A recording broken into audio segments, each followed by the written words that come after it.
ででーん。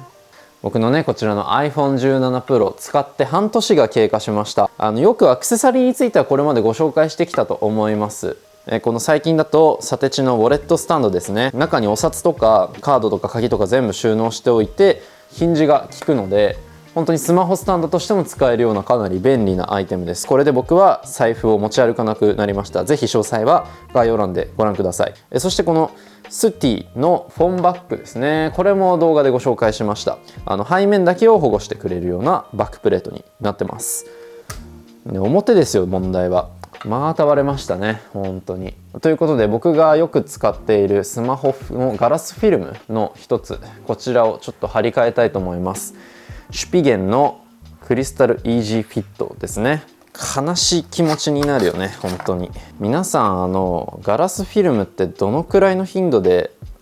貼り替えてます？結局ね、多分僕この半年ぐらいで多分 3,4 枚くらい使ってるんじゃないかな。めちゃくちゃもったいない気がします。なんか拭くやつないっけ？シュピゲンのガラスフィルム、最近のガラスフィルムは割とちゃんとしてるんですけど、貼りやすいんですよ、めちゃくちゃ。本当に位置合わせみたいなのと手間がほぼ全くないと言ってよくてですね、こうがっちりはまったこの部分に割とね直感的につけることができるようになっています。おりゃめっちゃ気泡入ってる。めっちゃ入ってる気がする。ちょっと修正しましょう、これは。さすがに昔はねこれのなんか職人みたいなのもいたんですけどね、友達のスマホのガラスフィルム全部貼り替えるやつとかいたんだけどな、もう必要なくなっちゃいましたね。 OK、 綺麗に貼り直せましたが、ですね、言いたいことが1個あって、 iPhone17 Pro 傷つきやすくないですか？どうでしょうか皆さん。というのもこのね画面にはガラス保護フィルムを貼っているのでいいんですよ、毎回最悪貼り替えれば。で裏面は先ほど話したようにこのフォンバッグをねこうやってつけているので保護されるわけですよ、普通に使ってれば。ただここね見てください。これ分かります？へこんでるの。こっち側もだいぶここにね傷が入ってるのお分かりいただけますかね。ちょっと僕がね側面を保護してないのが悪いって言ったら、その通りではあるんですけど、このフォンバッグに関しては以前の僕16 Pro でも使っていたんですよ。で僕は多分ねスマホを人よりも落としまくるタイプなのでバンバン落としてたんですけど、深い傷、ここまで大きい傷というか、それこそもうこことかちょっと前から見るとへこんでるんですよ。ディスプレイベゼルの部分も含めてここまでの傷はつかなかったです、今までも。やっぱ17 Pro にして傷つきやすくなった感じがすごいあります。というか、むしろこんなに落としまくるからこそ16 Pro と17 Pro のこの頑丈さの違いみたいなのを露骨に感じます。16 Pro と17 Pro は明確に素材が違います。16 Pro はチタニウム、そして17 Pro はアルミです。当然ですね、チタンがめちゃくちゃ硬いというか強いんですよ。ヘアライン加工みたいなのもされていて、傷も目立ちにくいというのが大きなメリットでした。かつ軽いですしね。それが17 Pro では今回正直ですね、半年使っても未だに楽しめないこのデザイン、ちょっとこのホワイトの部分が残念な印象で、発熱を処理するためにどうしてもねアルミ素材にしなければならなかったとのことなんですが、悲しい。ちょっと辛いですよね、この傷のつき方は。で僕がめちゃくちゃ落とすからっていうのはもちろんあるんですけど、とはいえ17 Pro が傷つきやすいというのは割と事実なようです。それこそですね、商品が発売されたタイミングで Apple Store の iPhone17 Pro が軒並みもう傷汚れだらけだったっていう話は割と当時有名だったかなというふうに思うんですが、実際に使ってみてもですね、このアルミ素材に変更されたことによる傷つきやすさと傷の目立ちやすさっていうのは強まっているようです。特にディープブルーのカラーリングですね。これは暗いトーンな分傷がつくと塗装が剥がれて中の明るいカラーが露出するらしいんですよね。より傷が目立ちやすいとのことなんですね。ディープブルーユーザの方は気をつけていただきたいんですけれども、ただ半年間使うだけでも、落としやすい人間としては側面がここまで傷ついてしまいましたというお話でした。ぜひ17プロとか、これから乗り換えるという方は、裸にする方はかなりの覚悟を持ってください。この17プロ、僕はですねこのフォンバッグをつけていることによって背面だけは保護できていたんですよ。背面は無傷なんですよね。これはねすごくありがたいんですが、ただじゃあ普通にねiPhone のケースを使っていれば何の問題もないのかというと、ちょっと気をつけなきゃいけないことがあります。というのもこの17プロ、側面よりも実は傷つきやすいポイントがここなんですよ。これ分かります？このカメラユニットが何て言うんでしょう、せり出してるんですよね。でしかもアルミ素材、やってみたくはないんですけど、なんか小銭とかでここをちょっと触ると簡単に塗装が剥がれるという報告がいろいろと出ております。ここの尖ってる部分ですよね。で iPhone ケースの中にはここが露出しているものもあるんですよ。例えば僕が今これ持っている、ベアのネイキッドというケースですね。これはここのなんていうの、丘の部分までちゃんと保護してくれているわけですよ。なので心配はないんですが、ここが丸々露出してるケース結構ありますよね。そのタイプだと結構ねここの露出が危ないかもしれない。もし使っている方は傷が目立ってないかちょっと見てみてください。そう iPhone17 Pro はねなんか性能を詰め込んだ結果いろんなものがちょっと犠牲になっているというか、悲しくちょっと辛い iPhone ではありますね。素材の頑強さ、そして目立ちやすさ、さらにはここね、ここの、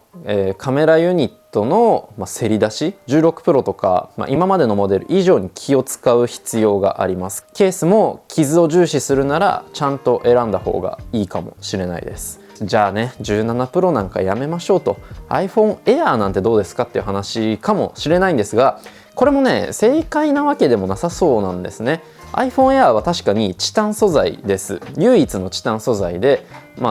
それを気に入って購入されてる人もいると思うんですけど、16プロまでのチタン素材と違っていて鏡面仕上げなんですよ。見た目にはエレガントなんですが、とはいえ細かな微細な傷が光の角度によってはかなり目立つようなんですね。なので側面の傷の目立ちやすさは iPhone Air もそこそこっぽいですね。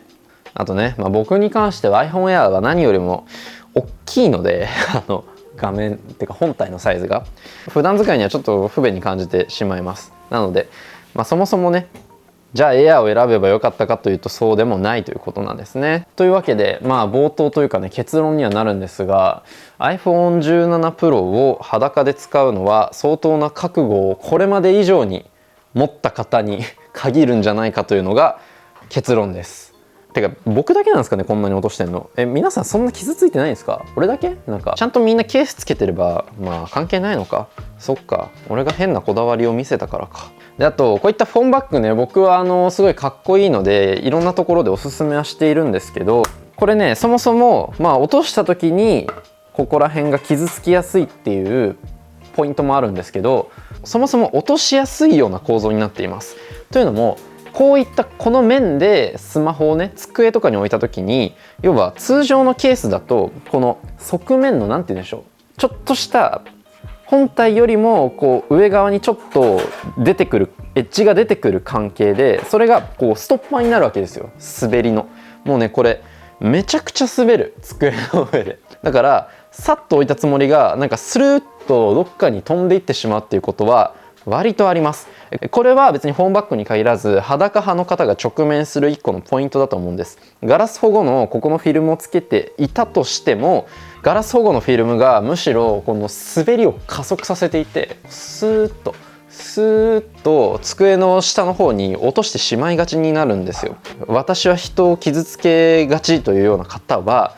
ちゃんとねケースつけた方がいいです。僕も多分フォンバッグの器じゃないことは16プロの頃から分かってたんですけど、17プロでちゃんとそれが自分へのダメージとして跳ね返ってきた感覚ですかね。もう一回覚悟が生まれるまではこのフォンバッグは外そうかな。悩ましいけど、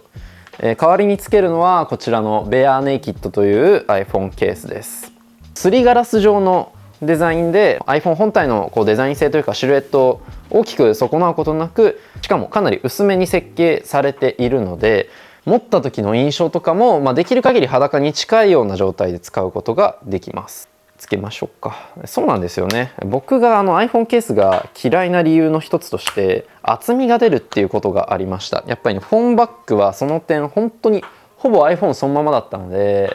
気に入ってたんですけどね。でもこれもそんなに変わんないですかね。十分ですね。触り心地としては。やっぱね、ただこれあんま好きじゃないんだよな。そもそも17 Pro のこの白いのが全然好きになれないんだけど、でも全然いいかな。そしてこの、ベアネイキッドに関しては先ほど話したこのカメラユニットの部分もしっかり保護してくれるタイプのケースなので、全然問題ないですと。で、さっきの滑り心地、これはちょっと滑るかな。多少滑るんですが、先ほどのフォンバッグよりはこの画面を下に置いて、机に置いた時にちょっと滑りにくくなってる気もする。あんま変わんない気がする。これ以上の被害を防ぐために一旦はこのベアネイキッドを使おうと思います。というわけで、いろいろと調べてみると意外と僕個人の話じゃなくて、この17 Pro が抱える構造的な問題であるということ。なので17 Pro を裸もしくはこういった保護性能の低いもので、持ち歩こうという方は結構な覚悟を持って気をつけて使ってくださいということですね。そしてこういったケースをつける上ではここのカメラユニットをしっかり保護してくれるものの方がいいかもしれない。また、そもそもね、裸派が直面しがちな問題についてまで触れました。結構雑談ベースではあったんですが、ぜひぜひ、17 Pro に限らずね、iPhone の話は過去もしているので、他の動画も見ていただけると嬉しいです。このチャンネルでは他にもライフスタイルに関する様々な動画を載せているので、ぜひ合わせてチェックしてみてください。また、チャンネル登録や高評価もよろしくお願いします。今日はこの辺で、以上、なごみ家でした。では、